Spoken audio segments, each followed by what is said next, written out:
మీ ఇల్లు ఎప్పటికీ పటిష్టంగా ఉండాలనుకుంటున్నారా? కాన్ లైఫ్ కెమికల్‌తో ఇది సాధ్యం. ఈ నంబర్‌ను సంప్రదించండి. నమస్కారం సుమన్ టీవీ ప్రేక్షకులకు శ్రీ క్రోధినామ సంవత్సర ఉగాది శుభాకాంక్షలు.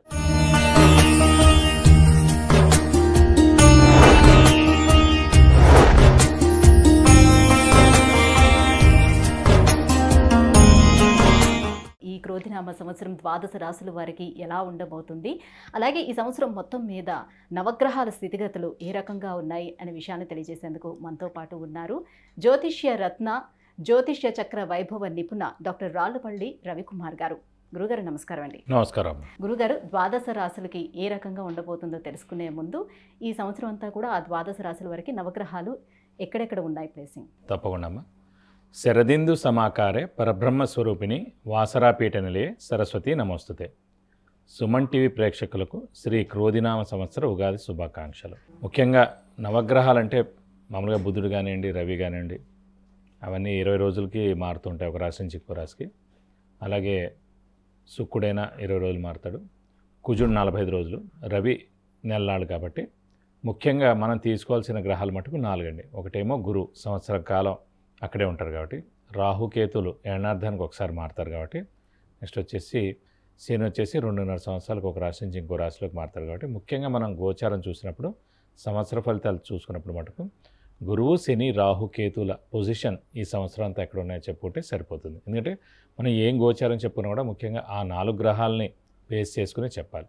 ముఖ్యంగా గురువు వచ్చేసి మనకి 1/5/2024 నుంచి వృషభ రాశిలోకి గురువు సంచరిస్తాడు. సో గురువు అక్కడ ఉంటాడు అన్నమాట ఈ సంవత్సర కాలం వృషభ రాశిలో. నెక్స్ట్ వచ్చేసి రాహు ఆల్రెడీ మనకి మీన రాశిలో ఉన్నారండి ఈ సంవత్సరం. అంటే నెక్స్ట్ ఏడాది దాకా కూడా రాహు అక్కడే ఉంటాడు సంవత్సరం అంతా. కేతు వచ్చి మనకి కన్యా రాశిలో ఉంటారు సంవత్సర కాలం అంతా. ఇంకా శని వచ్చేసి ఆల్రెడీ స్వస్థానమైన కుంభరాశిలో స్వస్థానంలోనే ఈ సంవత్సరం అంతా ఉంటాడు. ముఖ్యంగా మనకి అందరూ అంటారు గురువు అంటే మామూలుగా గురువు మారుతూ ఉంటాడు, డేట్స్ ఎలా తెలుసుకోవాలని. సాధారణంగా ఎందుకంటే గురువు ఇంపార్టెంట్. ఎందుకంటే దైవబలం, దైవానుగ్రహం సంబంధించిన అది గ్రహం వచ్చేసి గురువు. ఎలాంటి శుభకార్యాలు జరిగినా, అంటే ముఖ్యంగా ఒక చిన్నపిల్లాడు 10th క్లాస్ ఎగ్జామ్ పాస్ అయ్యాడు, అయితే ఇంటర్లో చేరుతున్నాడు, అడ్మిషన్ అంటే ఇంజనీరింగ్లో చేరుతున్నాడు, అంటే మాస్టర్స్ చేస్తున్నాడు, అయితే మెడిసిన్ చేస్తున్నాడు.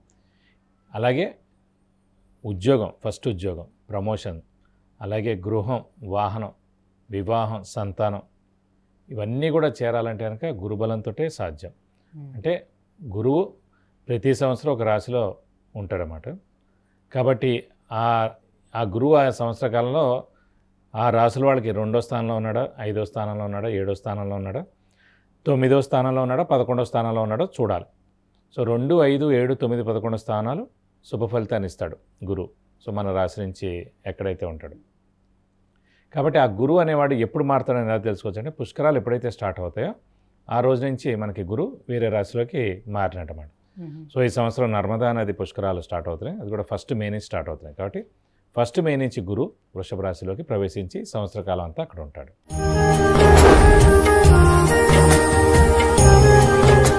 గురుగారు, సింహరాశి వారికి క్రోధినామ సంవత్సరం ఎలా ఉంది? గ్రహ స్థితిగతులు ఎలా ఉన్నాయి? వారికి ఎటువంటి ఫలితాలను ఇస్తున్నాయి? సింహరాశి అనగానే మనకి మఖ 1, 2, 3, 4 పాదాలు, పుబ్బ 1, 2, 3, 4 పాదాలు, ఉత్తర 1వ పాదం, ఈ నక్షత్రాల సమూహం వచ్చేసి మనకి సింహరాశిలోకి వచ్చింది.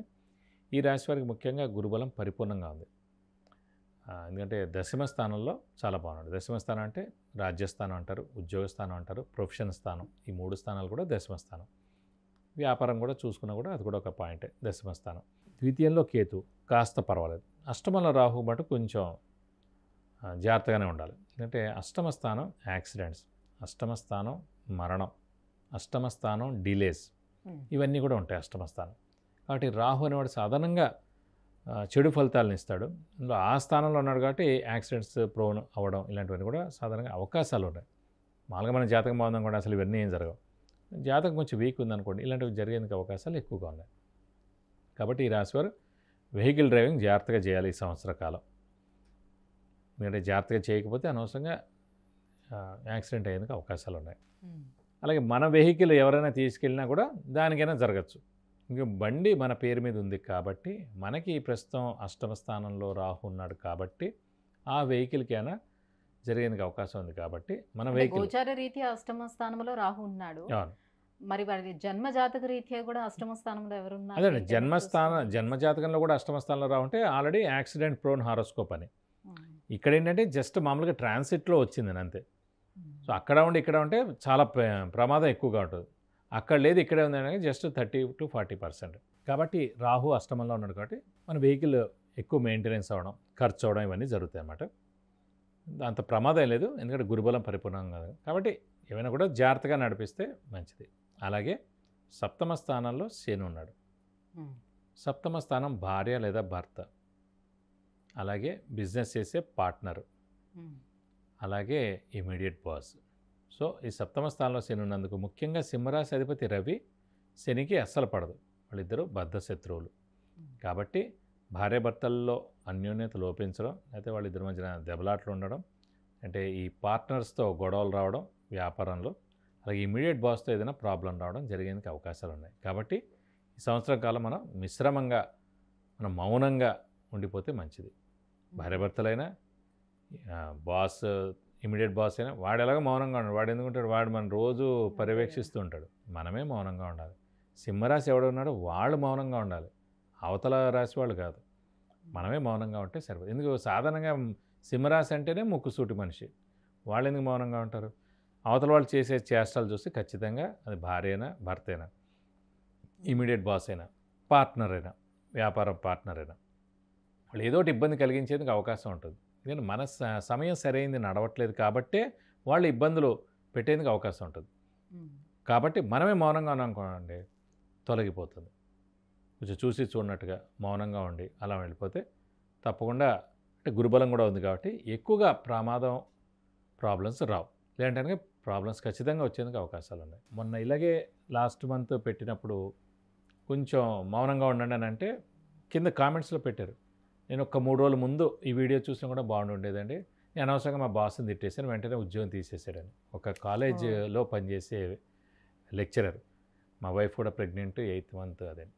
సో ఇది అన్నీ కూడా ఒక సూచనలే అండి, ఖచ్చితంగా ఇలా జరగాలని. ఆల్రెడీ మన జాతకంలో ఎవరు మార్చలేరు, కానీ ఒక్క పిసరు మనం కొంచెం మౌనంగా ఉండడం వల్లనే మనం చాలా సంపాదించగలుగుతాం. ఎందుకంటే ఆ కోపంలో ఏదో ఒకటి అనేస్తాం, ఆ ఏదో అన్నదే మాట హర్ట్ అయ్యి వాళ్ళు ఎప్పటికీ జీవితాంతం గుర్తుపెట్టుకుంటారు. గురుగారు ఇక విద్యార్థులకి ఎలా ఉండబోతుందో తెలియజేస్తారు. విద్యార్థులకు మటుకు సువర్ణ అవకాశం అని చెప్పుకోవాలి. ఎందుకంటే గురుబలం పరిపూర్ణంగా ఉంది కాబట్టి ఉన్నత విద్య తప్పకుండా అభ్యసిస్తారు. మంచి ర్యాంకు, మంచి సీటు, మంచి యూనివర్సిటీలో రావడం ద్వారా ఖచ్చితంగా అందులో చేరతారండి. సో అది ఎంసెట్ అవ్వచ్చు, లేకపోతే నీట్ ఎగ్జామ్ అవ్వచ్చు, అంటే ఎంబీఏ ఎగ్జామ్ అవ్వచ్చు, పీజీ ఎగ్జామ్ అవ్వచ్చు, ఏదైనా కాంపిటేటివ్ ఎగ్జామ్స్ అవ్వచ్చు, లేదంటే గవర్నమెంట్ ఎగ్జామ్స్ అవ్వచ్చు, ఏదైనా సరే, మాస్టర్స్ అయినా ఏదైనా సరే కొంచెం గట్టిగా కష్టపడండి చాలు. ఎందుకంటే గురుబలం పరిపూర్ణంగా ఉంది కాబట్టి మీరు కష్టపడితే తప్పకుండా మంచి ర్యాంక్ సాధించేందుకు అవకాశాలు ఎక్కువగా ఉన్నాయి. గురుబలం బాగానే ఉందంటున్నారు కాబట్టి సంతాన యోగం కూడా ఉంటుంది వాళ్ళకి 100%. ఎందుకంటే లాభస్థానంలో ముఖ్యంగా గురువు ఉన్నాడు. సప్తమ దృష్టితోటి పంచమాన్ని చూస్తాడు.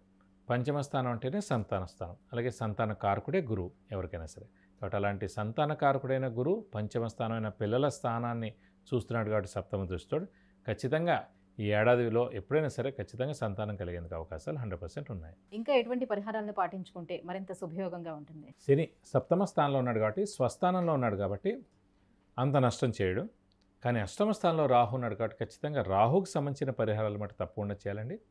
రాహు అంటేనే మనకి అమ్మవారిని ఎక్కువగా ఆరాధించడం, ప్రతిరోజు ఏదో ఒక అమ్మవారి అష్టోత్తరం చదువుకోవడం, ప్రతి శుక్రవారం అమ్మవారి గుడికి వెళ్ళి 41 ప్రదక్షిణాలు చేయడం, అలాగే అర్చన కానీ అభిషేకం కానీ ఏదైనా సరే అమ్మవారికి పేరున కడితే మంచిది. అలాగే వీలైతే కనుక రాహుకి 18,000 సార్లు జపం చేయించి మినపప్పు కేజీంపావు, అలాగే ఒక 1000 రూపాయల వర్త్ గోల్డ్ ఐటమ్ దానం ఇస్తే కనుక దోషం మొత్తం తొలగిపోయి మీకు అన్ని విధాలా మంచి చేకూరుతుంది. గురువుగారు, సింహరాశి వారికి ఈ క్రోధినామ సంవత్సరం ఎలా ఉండబోతుంది, ఎటువంటి పరిహారాలను పాటించుకుంటే మరింత శుభయోగంగా ఉండబోతుందనే విషయాన్ని తెలియజేసినందుకు ధన్యవాదాలండి. నమస్కారం.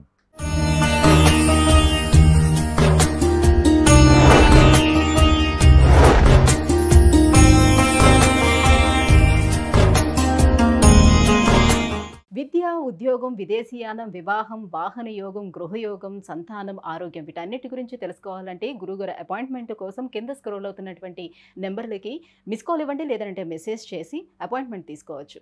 సుమన్ టీవీలో మీ పర్సనల్ అండ్ బిజినెస్ ప్రమోషన్స్ కోసం కింది నెంబర్కి కాంటాక్ట్ చేయండి.